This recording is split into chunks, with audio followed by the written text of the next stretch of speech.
आज एक वेगळी मोहीम तुम्ही इथं राबवतात. 11वी मोहीम आहे ही.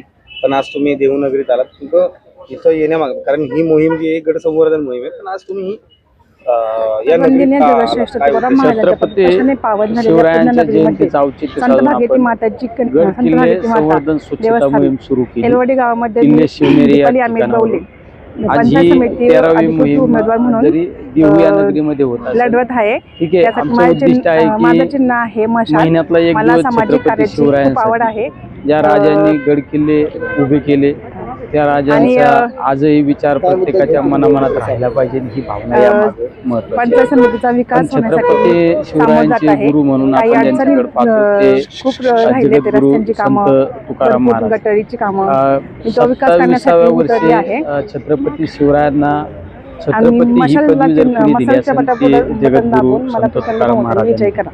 आणि देहू आणि ही मावळ खोरं ही एक क्रांतीचं केंद्र म्हणून परिसराला आपण पाहत असतो. हिंदवी स्वराज्याच्या स्थापनेमध्ये या परिसराचा सगळ्यात महत्वाचा सिंहाचा वाटा आहे. आणि छत्रपती शिवरायांच्या या सगळ्या गोष्टींमागे तुकोबांचा एक महत्वाचा आशीर्वाद नेहमी असायचा. ही नगरी आणि तुकोबा आणि शिवराय ही भक्ती शक्तीचं नातं होतं. आणि त्यामुळे या प्रचंड बहुमताने विजय करा आणि एक पाऊल समाजासाठी एक पाऊल विकासासाठी. देशात राजकारण होत नाही. त्यांचा जो ठेवा आहे या देशातला एवढं मोठे गडकोट आहे, कुठेतरी दुर्लक्ष होत आहे सरकारचं या सगळ्या गडकोटांवर. 100% दुर्लक्ष होत आहे. आज आपण पाहिलं महाराष्ट्रात नाही पूर्ण देशामध्ये राजकीय कार्य असू, सामाजिक असू, धार्मिक कार्य असू, त्यामध्ये छत्रपती शिवरायांचं नाव घेतलं जातं. पण त्याच छत्रपती शिवरायांनी जे गडकोट किल्ले अभेद्यपणे उभे केले त्या गडकोटांची आज दुरावस्था आपल्याला पाहायला मिळत आहे. जर ते गडकोट जे किल्ले आजही अभेद्य राहिले तर तेच छत्रपती शिवरायांचे विचार प्रत्येकाच्या आज मनामनात राहतील. जोपर्यंत चंद्र सूर्य आहे तोपर्यंत हे छत्रपती शिवरायांचे विचार राहिले पाहिजे. कारण अखंड हिंदुस्थानामध्ये एकमेव राजा असा होऊन गेला तो 18 पगड जाती धर्माला घेऊन चालणारा राजा म्हणजे छत्रपती शिवराय. पहिलं अष्टप्रधान मंडळ जर कुणी काढला असेल ते छत्रपती शिवरायांनी. आज पाहिलं असं आपण पाहतो की देशातलं मंत्रिमंडळ असो, राज्यातलं मंत्रिमंडळ, पण ह्या सगळ्या गोष्टींचे संस्थापक छत्रपती शिवरायामध्ये होते. म्हणजे दूरदृष्टी असणारा राजा. त्या राजांसाठी आपण बऱ्याच वेळा राजकीय माणसं फक्त टीका टिप्पणी करतात की सरकारने हे केलं पाहिजे ते केलं पाहिजे. टीका टिप्पणी करण्यापेक्षा आपण एक ठिणगी म्हणून काम केलं पाहिजे. या भावनेतून आम्ही आपला मावळा या नावाची एक संघटना स्थापन करून त्या संघटनेच्या माध्यमातून प्रत्येक गडावर जायचं, किल्ल्यावर जायचं, स्वच्छता करायची, त्या ठिकाणची डॉक्युमेंटरी करायची आणि केंद्र सरकारला त्या निधींच्या संदर्भात मागणी करायची. शिवरायांच्या गडांवर जाता तुम्ही, शिवरायांच्या गडांवरती जाताय, देहूनगरीत आलाय, काय ऊर्जा मिळते, काय नेमकी भावना आहे? ही वेगळी ऊर्जा आहे. छत्रपती शिवरायांचा ज्या ज्या ठिकाणी गडकोट उभे केले हे आपल्या सर्वांसाठी एक स्फूर्तिस्थान आहे, हे प्रेरणास्त्रोत आहे. त्यामुळे ते प्रेरणास्त्रोत आजही अभेद्यपणे राहिले पाहिजे. त्या गडकोटांना टिकवण्यासाठी खासदार म्हणून काय पाठपुरावा असतो?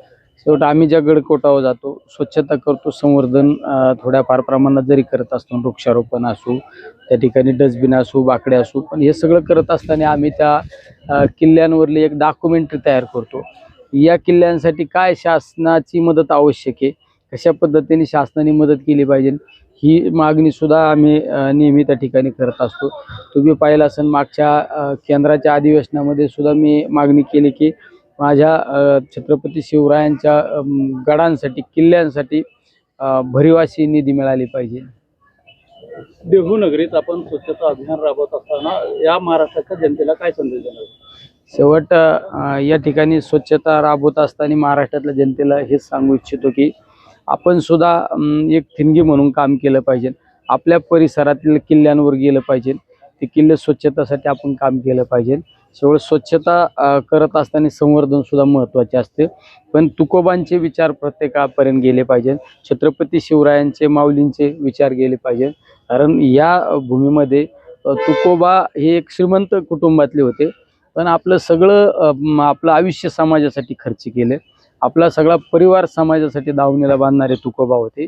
शेवट आज त्या तुकोबांच्या नामस्मरण आपण करतो. त्यामुळे एक टक्का तरी आपण तुकोबांचे, छत्रपती शिवरायांचे विचार घेऊन चाललो पाहिजे. ज्या नगरीतून ही इंद्रायणी माई वाहते, ते देहू असेल, आळंदी असेल, मात्र या इंद्रायणी नदीचं तीर्थ म्हणून महाराष्ट्रातील, देशातील नागरिक याचं सेवन करतात.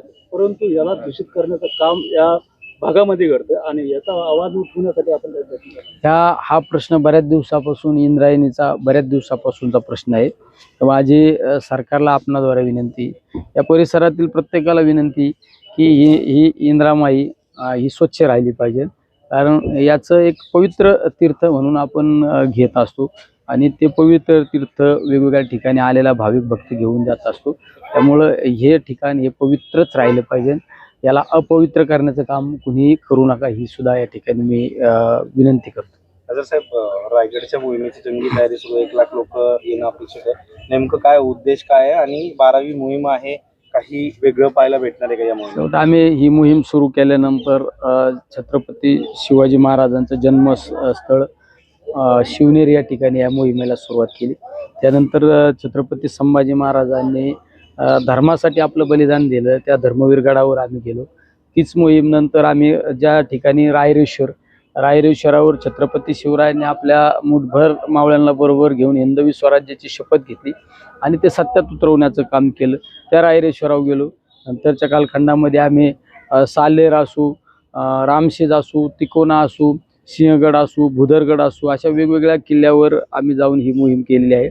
आम्ही 13वी मोहीम, ज्या 12 मोहिमा झाल्या त्या 12 मोहिमांची आम्ही एक पुस्तिका तयार केली आणि 13वी मोहीम घेत असताना आम्ही महाराष्ट्रातील ज्या ज्या लोकांनी, ज्या ज्या साधू संतांनी, कुणी शाहीर असू, महाराज मंडळी असू, वेगवेगळ्या धार्मिक ठिकाणी काम करणारे आपले जागरण गोंधळी असू, पारंपरिक वाद्यवाले असू, या सगळ्यांचा एक सत्कार सोहळा त्या ठिकाणी ठेवणारे, ज्यांनी छत्रपती शिवरायांचे विचार घराघरापर्यंत पोहोचवण्याचं काम केलं, असे शिवशाहीर असू, व्याख्याता असू, अशा वेगवेगळ्या लोकांचा त्या ठिकाणी एक सत्कार सोहळा करणारे आणि तो शिवसोहळा आपण एक 2 दिवसाचा शिवसोहळा करणारे. त्या शिवसोहळ्यासाठी कमीत कमी महाराष्ट्रातील एक 60 ते 70 हजार शिवभक्त उपस्थित राहतील, ही एक त्या ठिकाणी सांगू इच्छितो. काही प्रमुख पाहुणे येण्याची चर्चा सुद्धा आहे. हा कार्यक्रम आपले सर्वांचे नेते, देशाचे नेते, ज्यांनी खऱ्या अर्थाने छत्रपती शिवरायांच्या विचाराला प्रेरित होऊन काम केलं. छत्रपती शिवरायांचा एक कायम विचार असायचा, माझ्या शेतकऱ्याच्या शेतातील पिकाच्या देठाला सुद्धा हात लावला नाही पाहिजे, माझा शेतकरी हा सुखी झाला पाहिजे, ही भावना छत्रपती शिवरायांची होती. त्याच भावनेला प्रेरित होऊन आपल्या देशातील नेते, आपल्या सर्वांचं दैवत आदरणीय पवारसाहेबांनी सुद्धा शेतकऱ्यांसाठी इतकं अतिशय चांगल्या पद्धतीने काम केलं. कृषी मंत्री असताना कालखंडामध्ये आत्तापर्यंतच्या या केंद्राच्या इतिहासामध्ये सगळ्यात उत्कृष्ट काम करणारे कृषी मंत्री म्हणून जर कोण असेल ते पवारसाहेब असू.